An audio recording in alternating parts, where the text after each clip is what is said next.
Good morning guys. तो कैसे आप सब लोग। मैं देवदत्त कुमार आपका स्वागत करता हूं हमारी ऑनलाइन क्लासेस में। जैसे कि आप लोगों को पता है हम 9th क्लास की ज्योग्राफी पढ़ा रहे हैं और इस ज्योग्राफी के हम 3 चैप्टर कवर कर चुके हैं। ये चैप्टर नंबर 4 है, ठीक है, जिसका नाम है जलवायु। इसका नाम क्या है? जलवायु, जिसे इंग्लिश में बोलते हैं क्लाइमेट, ठीक है।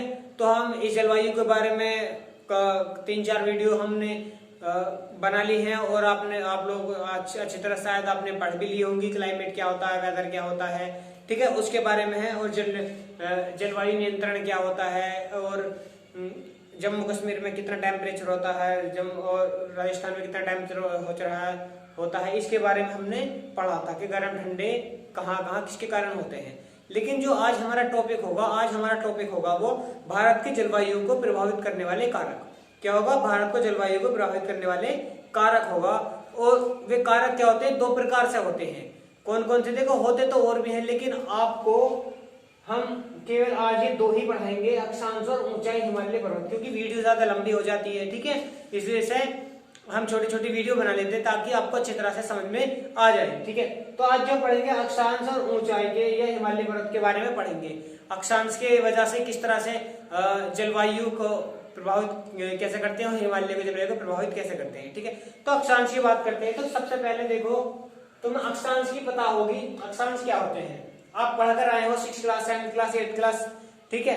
आप इन 3 क्लासों में आपने पढ़ा है, फिर भी चलो मैं आपको बता देता हूं। ये आपका ग्लोब है, ठीक है। ये आपका विषुवत रेखा हो गई, ठीक है। ये आपकी यहां से कर्क रेखा हो गई, ये मकर रेखा हो गई, ये तुम्हारा आर्कटिक सर्कल हो गया और ये भी तुम्हारा आर्कटिक सर्कल हो गया, ठीक है ना। देखिए मैं क्या बता रहा हूं इसमें, ये ध्यान दीजिए। बात तो करेंगे हम अक्षांश रेखा की। देखो ये अक्षांश रेखाएं तो है। क्या है? अक्षांश रेखाएं लैटिट्यूड ही तो होती हैं। देखिए जो 23.5 डिग्री, 23.5 डिग्री, ठीक है, विषुवत रेखा से 23.5 डिग्री ऊपर कर्क रेखा, विषुवत रेखा के 23.5 डिग्री साउथ में 23.5 डिग्री मकर रेखा। जो यहां पर होता है ये वाला जो पार्ट होता है, ये पार्ट होता है आपका उष्ण कटिबंधीय। क्या होता है? उष्ण कटिबंधीय होता है, उष्ण कटिबंधीय होता है। और आपको पता है कि ट्रॉपिक ऑफ कैंसर है, ये हमारे भारत को 2 बराबर भागों में बांटता है। क्या करता है? 2 बराबर भागों में बांटता है। ये ध्यान देना है आपको, ठीक है। 2 बराबर भागों में बांटता है। ये उष्ण कटिबंधीय क्षेत्र होते हैं। क्या होते हैं? उष्ण कटिबंधीय क्षेत्र होते हैं। ये ध्यान रखना। ये क्यों होते हैं हम आपको अभी बताएंगे, ठीक है। उसके बाद ये होता है 66.5 डिग्री और ये भी 66.5 डिग्री होता है, ठीक है। कर्क रेखा से 66.5 डिग्री नॉर्थ उत्तर में जो ये वाला होता है, ये वाला पोर्शन होता है, ठीक है। ये वाला जो पोर्शन होता है ये होता है शीतोष्ण कटिबंधीय। क्या होता है? शीतोष्ण कटिबंधीय। और ऐसी ये वाला होता है, ठीक है, 66.5 डिग्री। ये कौन सा होता है? शीतोष्ण कटिबंधीय, शीतोष्ण कटिबंधीय होता है। और जो ऊपर जो ध्रुवों पर होता है ये शीत कटिबंधीय होता है। क्या होता है? शीत कटिबंधीय होता है, ठीक है। मैं इसको ऐसे इस तरह से ग्रेड कर देता हूं। ये क्या होता है? शीत, जहां पर क्या होता है? ज्यादा बर्फ पड़ती है। क्या होता है? ज्यादा जहां पर बर्फ पड़ती है। तो अक्षांश रेखाओं का जो हमारी जलवायु है उस पर किस प्रकार से असर पड़ता है वो देखते हैं। अब बात करते हैं, देखिए इन दोनों में डिफरेंस क्या होता है। उष्ण कटिबंधीय में और शीतोष्ण कटिबंधीय में डिफरेंस क्या क्या होता है वो देखते हैं। क्या होता है? जब सूरज की सनलाइट, जो सूरज की रोशनी होगी वो कर्क रेखा पर क्या पड़ती है? वो सीधी पड़ती है। यहाँ पर क्या पड़ती है? कर्क रेखा पर सीधी पड़ती है। तो यहाँ का जो क्षेत्र होता है वो ज्यादा गर्म क्षेत्र होता है। क्या होता है? यहाँ का क्षेत्र होता है वो गर्म क्षेत्र होता है। क्या होता है? गर्म क्षेत्र होता है। और ये तो हुआ गर्म। और यहाँ पर जो ये शीतोष्ण कटिबंधीय जो होता है, यहाँ पर सूरज की किरणें तो जाती हैं, लेकिन इसकी अपेक्षा क्या होता है? वो कम गर्म होता है। क्या होता है? कम गर्म होता है, क्योंकि यहाँ पर क्या होता है, यहाँ पर ज्यादा ठंडी भी होती है। क्या होता है, यहाँ पर इतना गर्म नहीं होता जितना गर्म मतलब कि ये वाला जो पोर्शन होता है, ये वाला, ये ज्यादा गर्म होता है, क्योंकि यहाँ सन की रोशनी क्या पड़ती है, डायरेक्ट पड़ती है। ठीक है, उसके बाद में जो मैंने शीतोष्ण बताया था, इसमें डिफरेंस बताने के लिए कहा था, क्योंकि यहाँ गर्मी ज्यादा पड़ती है और यहाँ गर्मी कम पड़ती है। यहाँ गर्मी ज्यादा पड़ती है, यहाँ गर्मी कम पड़ती है। क्यों पड़ती है? क्योंकि सन की रोशनी डायरेक्ट यहाँ आती है और यहाँ पर सन की रोशनी डायरेक्ट नहीं पड़ती है। ठीक है, एकदम से नहीं पड़ती है। तो ये अक्षांशों के ऊपर क्या होता है, अक्षांश एक कारक होता है। क्या होता है? अक्षांश एक कारक होता है। ठीक है ना। अब हमारा भारत जो है, मैं आपको बता देता हूं। ठीक है,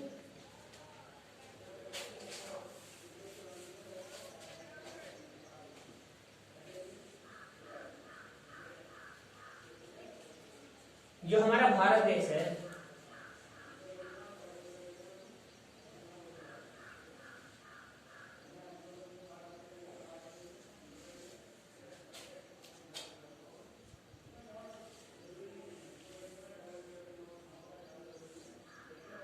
ठीक है, ये हमारा भारत देश है।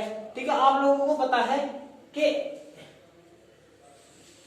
ऐसे हमारे लिए ट्रॉपिक ऑफ कैंसर है, ट्रॉपिक ऑफ कैंसर है। ठीक है, और उसके बाद में बात करेंगे ये कहां पर है। देखो, ये 66.5 डिग्री है, 66.5 डिग्री। ये वाला तो नॉर्थ वाला हिस्सा हो गया और ये साउथ वाला हिस्सा हो गया। अब आप लोगों को ये पता चलेगा कि शीतोष्ण कटिबंधीय में कौन सा हिस्सा आता है और उष्ण कटिबंधीय में कौन सा हिस्सा आता है, ये ध्यान रखना। तो उष्ण कटिबंधीय में कौन सा हिस्सा आएगा, जो 66.5 डिग्री से नीचे होगा, यानी कि ये वाला पार्ट जो होगा, ये वाला पार्ट जो होगा कौन सा होगा, उष्ण कटिबंधीय क्षेत्र होगा। क्या होता है? जहां पर ज्यादा गर्मी होती है, जहां पर क्या होती है, ज्यादा गर्मी पड़ती है। ठीक है ना। उसके बाद में बात करते हैं, अगर हम फिर जो हमारे नॉर्थ वाला हिस्सा, ये क्या होगा, शीतोष्ण कटिबंधीय, इसकी अपेक्षा कम गर्मी पड़ती है। इसकी अपेक्षा क्या होती है, साउथ की अपेक्षा कम गर्मी पड़ती है।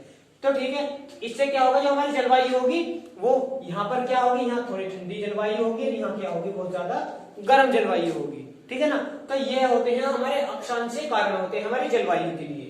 अक्षांशीय कारण क्या होगी, जलवायु के लिए ये कारण होते हैं। आप आई थिंक आप लोगों को अच्छी तरह से समझ में आया होगा। ठीक है, ये ध्यान रखना। ये वाला जो एरिया होता है, ये उष्ण कटिबंधीय होता है और ये वाला क्या होता है, तुम्हारा शीतोष्ण कटिबंधीय होता है।